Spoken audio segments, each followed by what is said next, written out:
Hello, viewers. Hello, listeners. Once again, you are welcome to my channel. I've been on a journey with you, trying to make literature in English or literature appear simpler than it is. For some time now, our lessons have been based on some literary devices or what others call some figurative devices. In our last lesson, we looked at sarcasms and ironies. And I paid attention to those two alone because they are quite similar with minor differences. Now, we are continuing with our figurative devices today.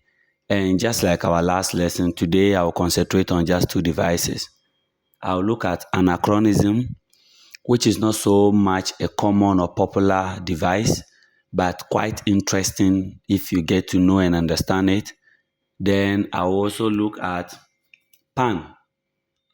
Unlike anachronism, pun or puns are quite popular, quite common, and quite widely used by writers of all genres. Now, let's move straight into our first device for the day, which is anachronism. Anachronism is a literary device or a figurative device where a person, a thing, or an object is put in a time frame that is inappropriate. I'll explain that again, or I'll explain that when you try to put a new invention in an era where that invention or that particular product has not yet been invented, then we say you are using anachronism or that is anachronistic.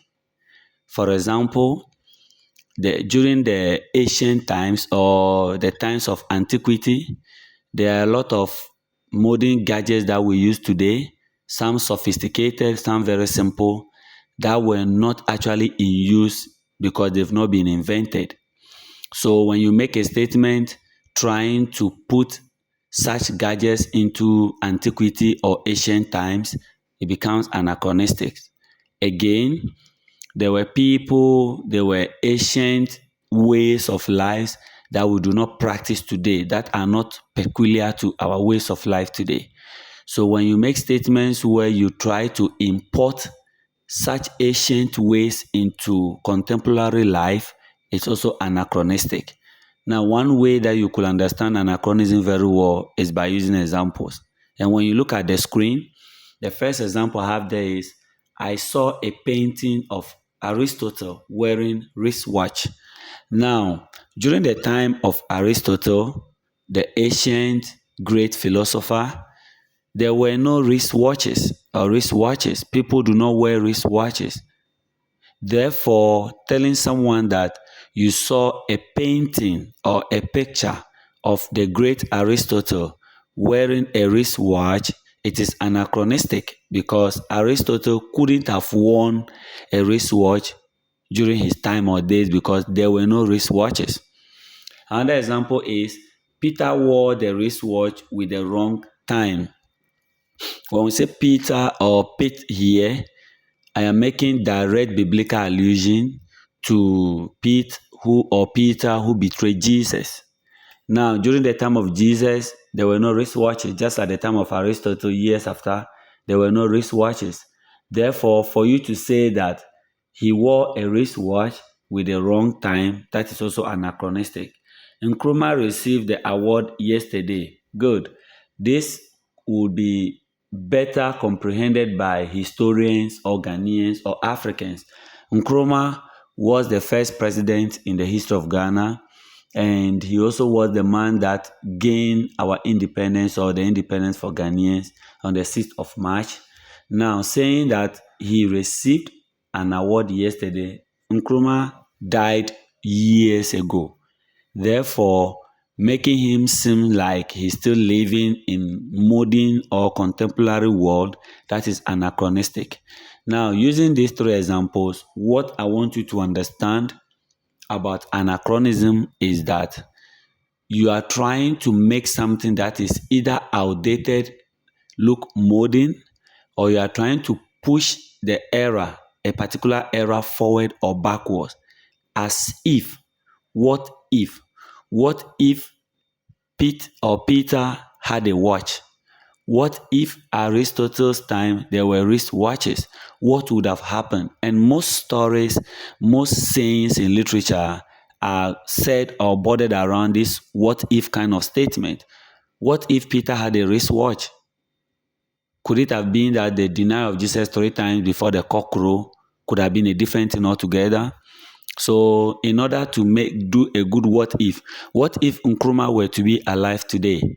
What if? So, someone that died several years, you try to make the person live in a particular era that he or she never lived in. That qualifies to be anachronism. The next device that I want us to look at, which I didn't mention in my introduction today, is oxymoron. I love oxymorons. Oxy is a word, I think a Latin word, not so sure of that now. I think a Latin word, if not Latin, Greek. That means sharp. Sharp. Oxy means sharp. Moron or moron means stupid. So oxymoron means sharp, stupid. Now this is where it gets interesting. Why would you describe someone as sharp, stupid? If you pay particular attention to the meaning, the original meaning of oxymoron, then you understand the meaning of the device. Sharp, stupid are two contradictory words, two words that contrast each other or each other's sharply. Therefore, oxymoron is the use of two contradictory words, usually placed side by side. That is very important. They usually placed side by side is very important. It's not exclusive. It is not always that oxymorons are placed side by side, but 80 to 90% of times they are placed side by side. It is important for you to understand it this way because we have another device that is closely related to oxymorons. That is paradoxical statements, loosely called antithesis, which I will explain later. So in oxymoron, the use of two contradictory words, usually placed side by side. I have few examples here. Only, choice. Now that's interesting. Choice as an English word simply means options. So you have options to choose from. Only means one. So putting it together, only, choice, is like they are contradictory. Only, one, choice, options. So one, then options. And this is something we have used. People use this severally. It sounds so normal in everyday language. But if you critically analyze it, it's not supposed to be put together. I have a choice to make. I don't have any choice, which means only one.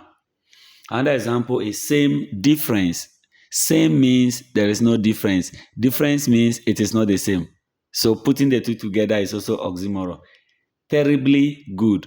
If you are terrible, it means you are not good. If you are good, it means you are not terrible. We have clearly confused. A confusion cannot be clear. If it's clear, it's clear. If you are confused, you are confused. Open secret. I love that. People always say it's an open secret. If it's a secret, it's not supposed to be in the open. If it's open, it's no more a secret. A secret is a secret. Once 2 or 3 people are aware, it's no more a secret. But these oxymorons have their meanings depending on the context. I would like to explain the context of the last one, open secret. Now, when you say something is an open secret, sometimes what it means is that a lot of people are aware of it, but nobody is saying it openly that I am aware. So maybe you have a secret, you share with your closest buddy or closest friend, and you tell your friend that, please, this is my secret, don't let anybody know. Your friend also has another close friend. He or she also goes to share with that friend and also tells the friend that, please, my friend said nobody should be aware, so please don't share with anyone. That friend also has another close friend. So before you realize, about 10, 20, 30, 40 people already knows about your secret. But when they meet you, none of them will react or act in a way to give you any clue that they are already aware of your secret. Then we call it an open secret. So even though there are two contradictory words that are put side by side, in literary terms or in terms of literature, when used, they have their meaning. I wouldn't want to look at the grammatical implications of oxymorons because I'm not teaching grammar now. Maybe one day I'll take my time to teach grammar, or I'll create a channel for teaching grammar. Then I can look at some of these confusing aspects of grammar. Now, our last device for today is pun. Pun, pun, pun. Pun simply means wordplay, playing on words. That sounds so simple, that's simplistic. When we say pun or play on words, what we mean is that sometimes you want to say something, but you want people to comprehend it in a different way. You can use pun. Trying to play on the sounds of words, trying to play on the pronunciation of words, trying to play on the meanings of words. And a lot of professions consciously learn how to use pun. Now, I will try to give you some aspects or areas where pun is useful, or how we use pun. Pun can be used in the form of homonyms in general. Homonymous words are words that have more than one meaning. Let me make it simple. Because we have homophones, homographs. Homophones are words that have the same pronunciation but different meaning. They sound the same when produced or when said, but the meanings vary. Homographs, they are spelled the same, but they are pronounced differently. Then we also have words that have more than one meaning.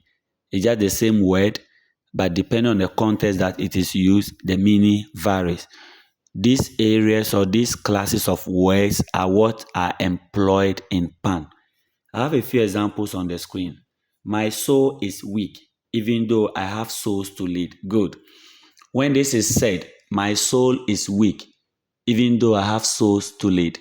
Now, when you listen to this and it is not written, you get confused as to what the speaker is saying, because there is soul, soul. But when you critically analyze the statement, the first soul as seen on the screen is spelled S-O-L-E. The second soul is spelled S-O-U-L. Now, look at it. Same pronunciation or pronunciations, different spelling. That is pun. The first soul has to do with the under of your feet or your foot. It's weak. You are tired of walking. You are tired of what is going on. Even though you have souls to lead, now you are talking about the soul of human beings to lead. And that is pun. Another one is, in every minute, minute things happen. In every minute, minute things happen. So I jump one, which I'll take later. Now, M-I-N-U-T-E, M-I-N-U-T-E, spelled the same way, pronounced differently. In every minute, minute things happen. In every passing minute or seconds, something very small happens. That is the meaning. Make like a tree and leave. Now, when it is said, you hear the leave to mean, it could be L-E-A-V-E as written on the screen. It could also be L-I-V-E, to live at a place. So make like a tree and live here. Just like trees are immovable. Or make like a tree and eat leaves. So you realize that that is wordplay. It is earnest, for earnest to finish hard. Now, it is earnest, for earnest. The second earnest, the E is capitalized because that is a proper noun, a name of a person. So same spelling, same pronunciations, different meaning. The population of Ireland is always doubling. Now, the doubling there is a city in Ireland. Doubling here could also sound like to double. It means it's always increasing. So you realize that when you look at pun, we are playing on words.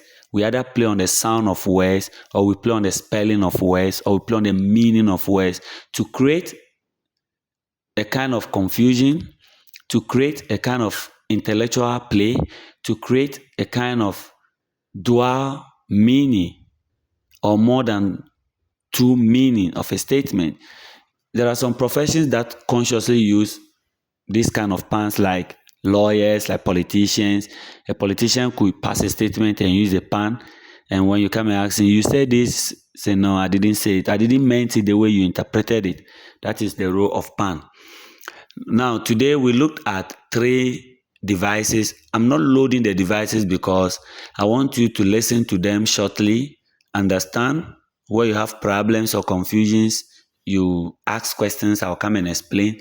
And also, I want you to try to understand more of the meaning I give to the devices than the examples.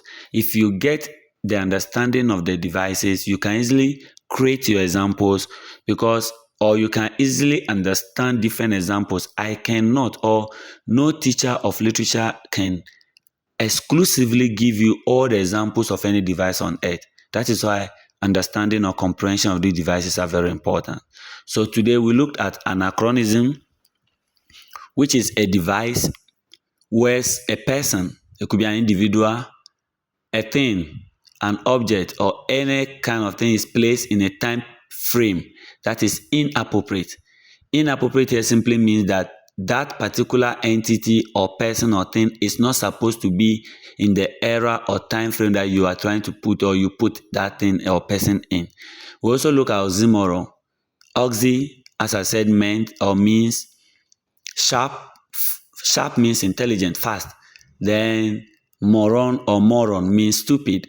So basically it means putting 2 contradictory words together.